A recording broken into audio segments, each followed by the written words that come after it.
Enfermedades por clamidia. El género Clamidia comprende 9 especies, pero solo 3 de ellas son causantes de enfermedades en los seres humanos. Estas son Clamidia trachomatis, Clamidia pneumoniae y Clamidia psittaci. Las clamidias son bacterias intracelulares obligadas inmóviles que están conformadas tanto de DNA como de RNA, pero también de ribosomas para sintetizar sus proteínas y ácidos nucleicos. Sin embargo, dependen de la célula huésped para obtener el ATP necesario para sintetizar proteínas. El ciclo biológico de las clamidias consta de 2 formas de desarrollo: el cuerpo elemental y el cuerpo reticulado. El cuerpo elemental es la forma transmisible y es la que se une a la célula huésped. Dentro de la célula huésped, el cuerpo elemental se convierte en cuerpo reticulado, pasando unas 6 a 8 horas de la entrada a la célula. El cuerpo reticulado es la forma replicativa, por lo que se va a dividir mediante división binaria hasta dar origen a 100 a 1000 progenes. Pasadas unas 24 horas, hay una conversión de cuerpo reticulado a cuerpo elemental, para que sean liberados esos progenes de la célula mediante la lisis. Iniciando con el primer agente, que es Clamidia trachomatis, este es uno de los agentes más importantes de este género, ya que es considerado el agente que causa la infección bacteriana más frecuente en el mundo. Tiene una prevalencia global diferente con respecto al grupo etario al que se esté tratando. En personas menores de 50 años tiene una prevalencia del 1.5%, mientras que en individuos entre 15 y 24 años de edad aumenta hasta 10%. Y se dice que también influye el nivel socioeconómico, aunque esto no está muy bien claro en todos los casos. Clamidia trachomatis produce diferentes síndromes que comparten ciertas características que la distinguen y que pueden causar infecciones de duración prolongada en ausencia de tratamiento, repetidas infecciones tras la eliminación del agente patógeno o con el antibiótico de la infección inicial. También pueden causar infecciones donde los síntomas pueden ser nulos o mínimos, y algo más grave como infecciones con secuelas inflamatorias y que tengan síntomas nulos o mínimos, y estos se manifiesten hasta que ya haya disfunción orgánica. Se ha clasificado a Clamidia trachomatis con hasta 15 serovariedades. Las serovariedades A, B y DA se han relacionado con la presencia de tracoma. Las serovariedades que van de la D a la K se han relacionado con enfermedades genitales y conjuntivitis de inclusión, mientras que L1, L2 y L3 con linfogranuloma venéreo y proctocolitis, esto más que nada en varones homosexuales. Respecto a la patogenia de Clamidia trachomatis, aquí las células diana son las células epiteliales cilíndricas escamosas de tanto del endocervix como del tracto genital superior, esto obviamente en mujeres. También son las células de la conjuntiva, la uretra y el recto, tanto en mujeres como en varones. Estas células epiteliales, al haber una infección, van a producir citocinas, y como respuesta inicial a la infección van a producirse varios leucocitos, principalmente los polimorfonucleares. Después de esta respuesta inicial, se va a llevar a cabo una infiltración del tejido, tanto de linfocitos como de macrófagos, células plasmáticas y también de eosinófilos. La inmunidad que ofrece Clamidia trachomatis ante una reinfección se dice que va a ser escasa, y nada más no va a ser escasa, sino también va a ser de poca duración, o sea, va a ser de poca calidad y de poca duración. Pero también se dice que las infecciones, muchas se van a resolver sin tratamiento, pero también muchas pueden ser duraderas. En términos generales, las enfermedades causadas por Clamidia trachomatis se pueden agrupar en 4 categorías clínicas. Estas son tracoma, enfermedades oculogenitales en adultos, infecciones perinatales y el linfogranuloma venéreo. El tracoma se define como una queratoconjuntivitis crónica que es causada por infecciones repetidas. Esto se produce principalmente en niños, pero también una pequeña proporción de individuos puede progresar hacia complicaciones de trastornos de visión y ceguera en la edad adulta. En las etapas iniciales, el tracoma se manifiesta como una conjuntivitis folicular crónica, así como también con hipertrofia papilar e infiltración inflamatoria. En muchos pacientes se resuelve la infección y la inflamación sin consecuencias que pongan en peligro la visión. Sin embargo, en una minoría significativa se van desarrollando cicatrices en la conjuntiva tarsiana que reviste los párpados.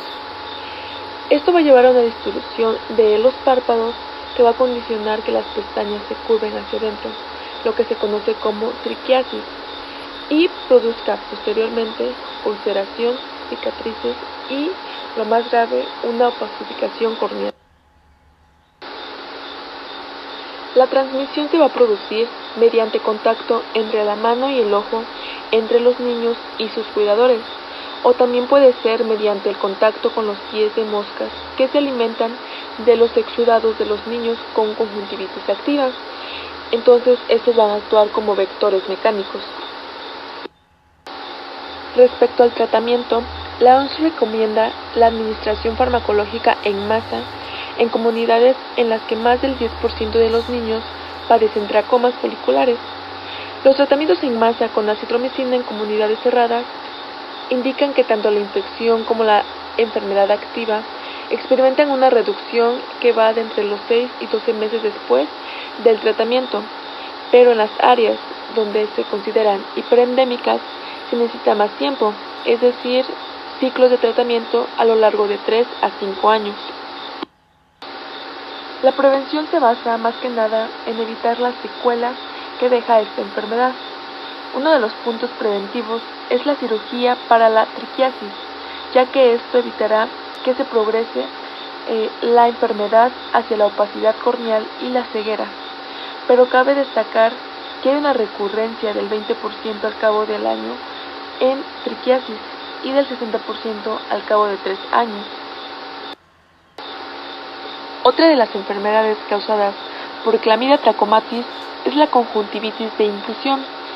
Esto se dice que es debido a la presencia de inclusiones de clamidias en el interior de las células epiteliales.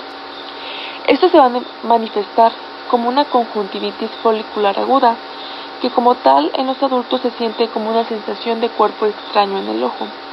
Generalmente los síntomas van a ser unilaterales y el cuadro clínico se va a presentar durante las primeras 2 semanas. También puede estar acompañado de hiperemia y exudado mucoide, que va a evolucionar posteriormente a ser purulento. El modo de transmisión se lleva a cabo principalmente mediante autoinoculación del ojo con secreciones genitales infectadas, o también en ciertos casos puede ser por una inoculación directa por parte de una pareja infectada. Pasando a las infecciones urogenitales en los varones que provoca Clamidia trachomatis, están la uretritis, la epididimitis y prostatitis, y también la proctitis. Iniciando con la uretritis, se dice que esta va a tener un periodo de incubación que abarca de los 7 a los 14 días y se van a manifestar principalmente por disuria, exudado uretral, que va a soler ser blanquecino, grisáceo y en ocasiones puede ser claro. Se dice que el exudado puede ser en ocasiones tan escaso que solo se va a detectar mediante expresión excesiva del pene y solamente por la mañana. También puede haber manchas en la ropa interior al acumularse la escasa secreción emitida a lo largo de la noche.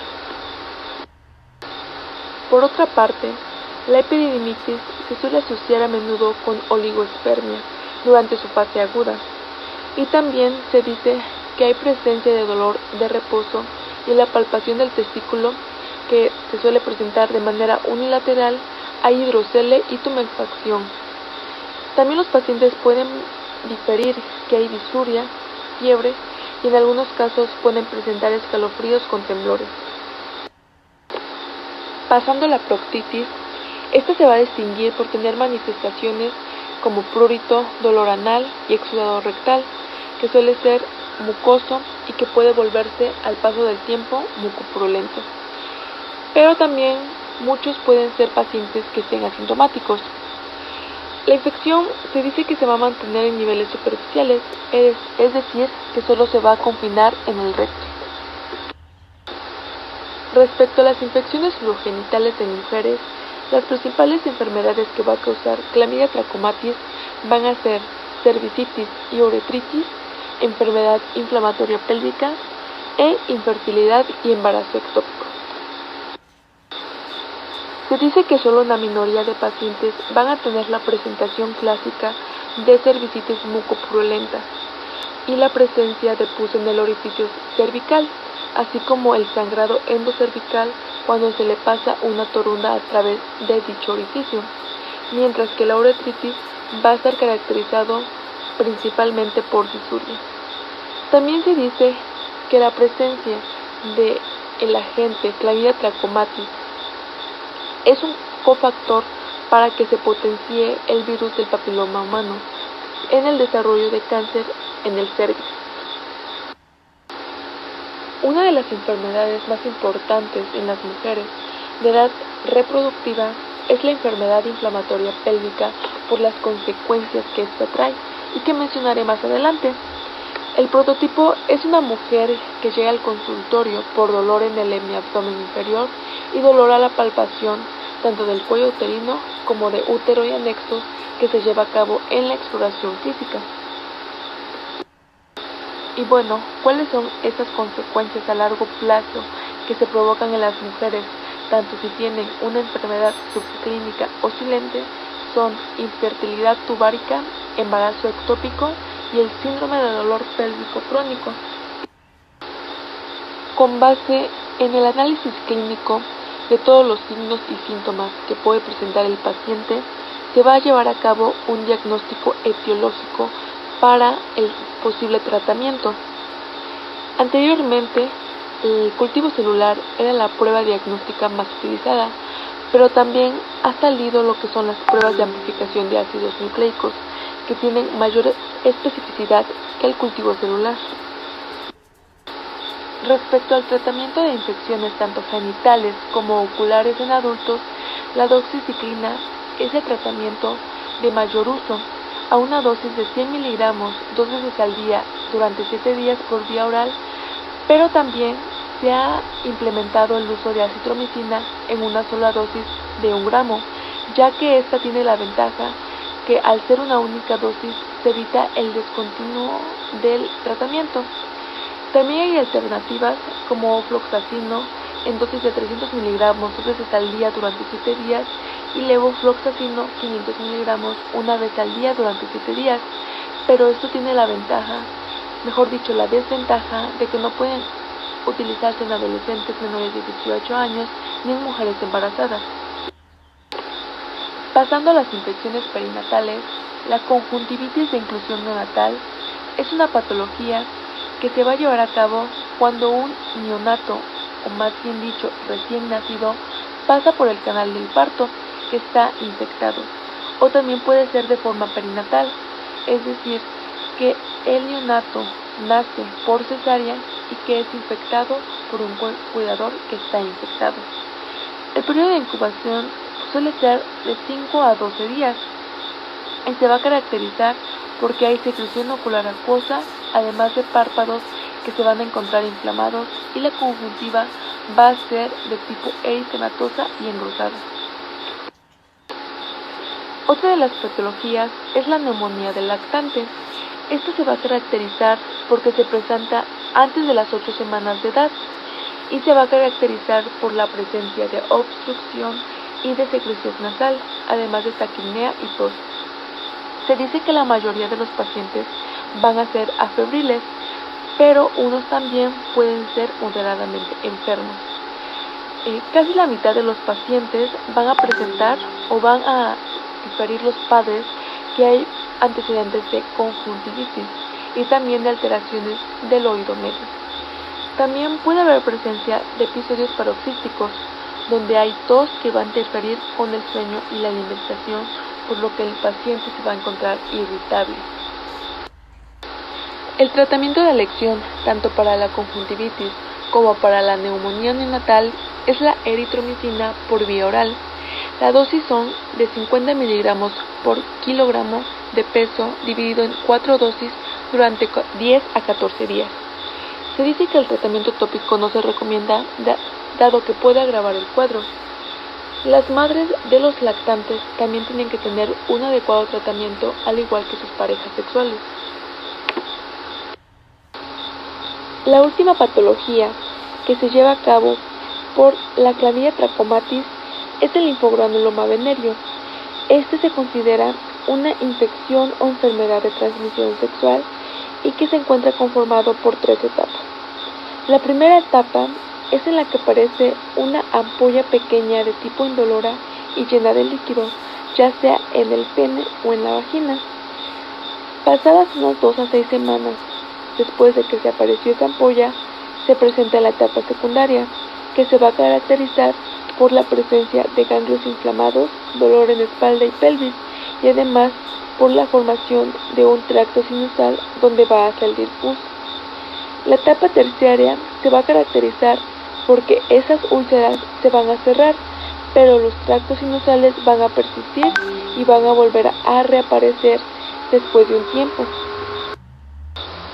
El tratamiento de elección en el linfogranuloma venérea, al igual que las anteriores patologías, es el tratamiento con doxiciclina, en este caso a dosis de 100 miligramos, 2 dosis diarias por 21 días, teniendo como alternativa a la eritromicina. Pasando a otro agente infeccioso, tenemos a lo que es Chlamydia psittaci. Este va a ser el encargado de producir la enfermedad llamada psittacosis, que se va a caracterizar por estar transmitida por aves y animales domésticos. Las principales personas que tienen el riesgo de presentarla van a ser aquellos propietarios de este tipo de mascotas, así como trabajadores que trabajan en tiendas de animales, en granjas avícolas y en mataderos de plantas de procesado de carnes, así como también en los veterinarios. Se puede tener una sospecha clínica de que las aves presentan esta enfermedad porque van a presentar escalofríos, anorexia, emaciación, disnea, diarrea y también pueden presentar lo que son ojos cerrados y plumaje encrespado.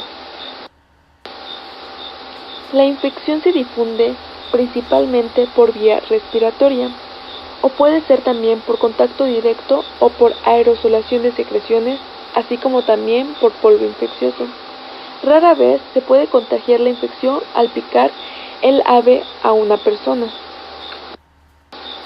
Pasado el periodo de incubación, que dura de 5 a 15 días, se empiezan a presentar los primeros síntomas, que suelen ser progresivos o de tipo repentinos.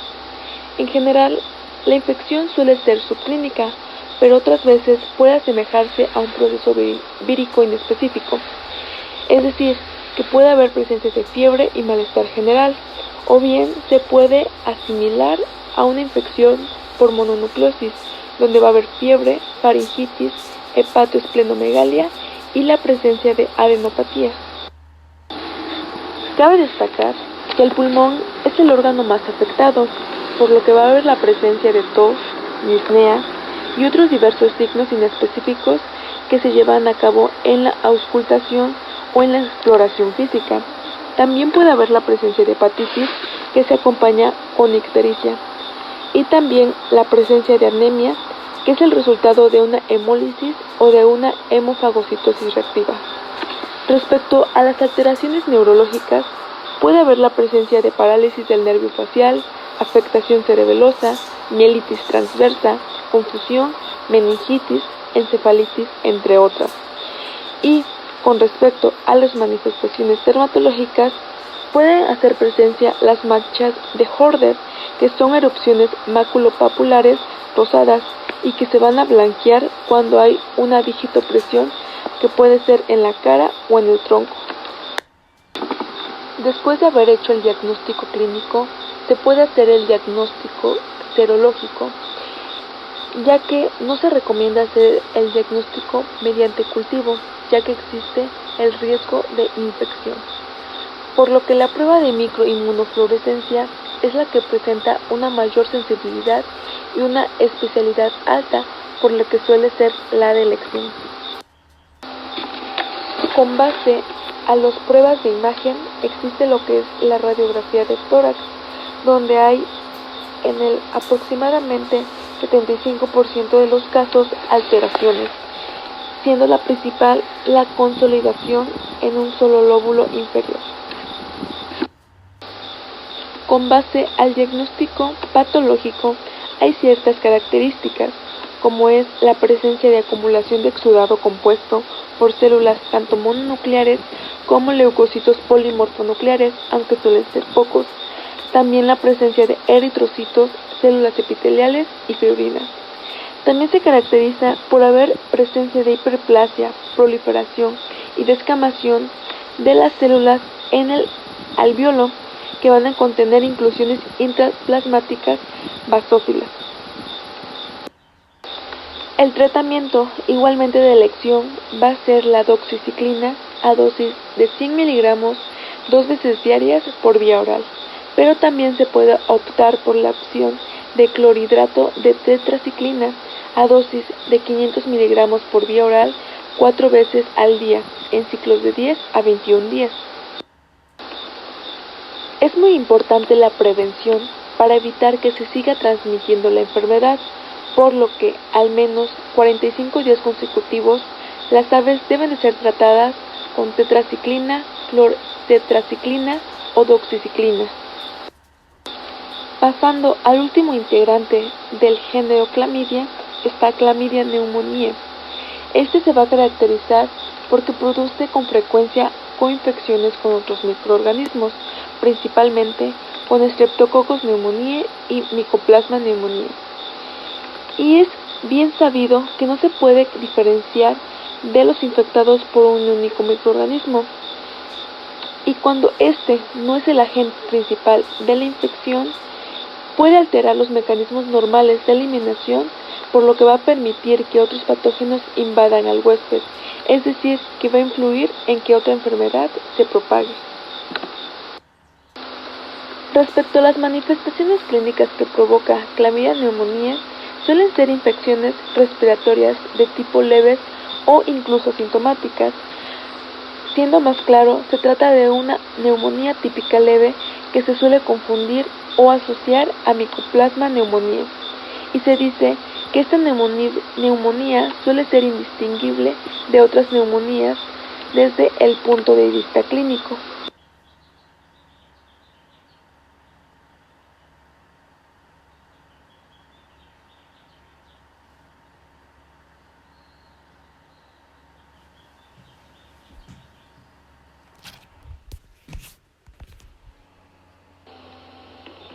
Hay muchos esquemas de tratamiento para tratar la patología causada por este agente. Como ya lo hemos venido mencionando desde antes, uno de los principales agentes farmacológicos es la doxiciclina a dosis de 100 miligramos cada 12 horas por vía oral durante 14 o 21 días. Otro también utilizado puede ser la tetraciclina a dosis de 250 miligramos cada 6 horas vía oral, igualmente por 14 a 21 días. También está la acitromicina, claritromicina y levofloxacino, que se dan a dosis de 500 miligramos vía oral o intravenosa en el caso de levofloxacino. Esto es en el caso de los adultos. En el caso de los niños se suele dar el medicamento en suspensión. Se da eritromicina en dosis de 50 miligramos por kilogramo al día durante 10 a 14 días. O también puede ser útil la claritromicina a dosis de 15 kilogramos por miligramo al día durante 10 días, o acitromicina 10 miligramos por kilogramo una vez en el primer día, seguido de 5 miligramos por kilogramo una vez al día. Cabe mencionar algo importante, que es que Clamidia pneumoniae suele asociarse a enfermedades crónicas en el ser humano. por lo que suele causar infecciones de tipo persistentes y con frecuencia se presenta en sus clínicas. Entonces, como tal, el prototipo de un paciente con una enfermedad crónica y con clamidia, neumonía, es un paciente que tiene infecciones persistentes durante meses o años, pero que no suelen ser como tal enfermedades evidentes. Eso sería todo, y aquí está plasmada la ficha bibliográfica con la que me basé. Gracias.